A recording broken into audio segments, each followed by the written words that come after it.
Audio on demand from Vision Christian Media. Exploring faith and the future. Neil Johnson and Bible teacher Dr. Kameel Majdali. We're talking about sex and God's design for sex. Given that God created it, He thinks it's good. Now, when you're waiting to be married, Kameel, sometimes that's a long wait for people who are thinking about sex and marriage. It is a challenge, Neil, to stay pure in an impure world. Nobody said it was going to be easy. Living by God's standards was never promised to be easy, but they are right, they are redemptive, they are rewarding, and therefore we need to make it a priority for every good and wonderful reason. I'm reminded of stories of people I know in ministry today who, in their earlier life, lived a promiscuous lifestyle. And without exception, they all regretted it. And without exception, they said, practicing sex before marriage did not prepare me for marriage. It didn't make me more adept in the bedroom. It didn't help me in expressing love because, of course, there wasn't any love prior to that. It was all lust. It was what they could get. Every one of them expressed regret, and they would do the same as I am right now, urging people to do it right, to stay pure. There's things we need to do, though, and the first thing, Neil, is make a decision.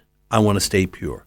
Perhaps put on a promise ring or have someone give you a promise ring as a reminder that you're going to keep yourself for your spouse of the future.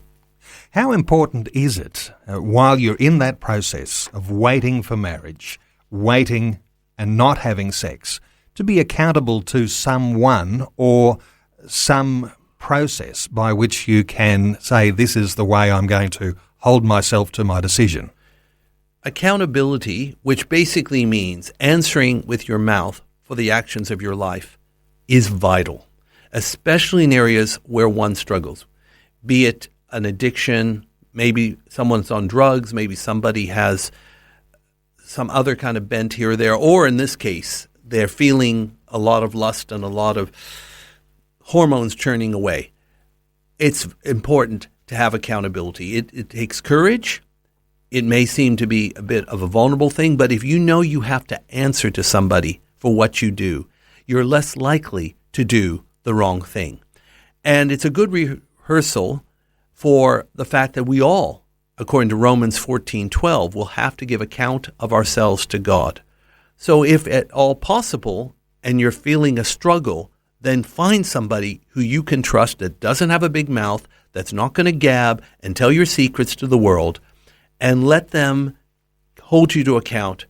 Or if you have a propensity looking at things on the internet you shouldn't, there are actually things you can get that will send an email to your accountability partner if you go on the wrong website. I know one guy that did it, and it helped him enormously to break free.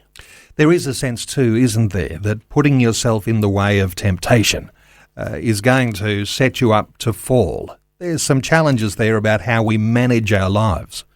Martin Luther, the great reformer, allegedly made this quote, and I think it's great. You can't stop the birds from flying over your head. Temptation will be there. You can't stop the birds flying over your head. However, you can keep them from nesting in your hair. I'm telling you, we are so sex-saturated and visual in our society today. There's lots of birds flying, but you can keep them from nesting and hopefully keep them from doing their droppings on your head, to put it rather bluntly. We need to do that. We need to protect ourselves. We can't help it that there's all this imagery out there and seduction.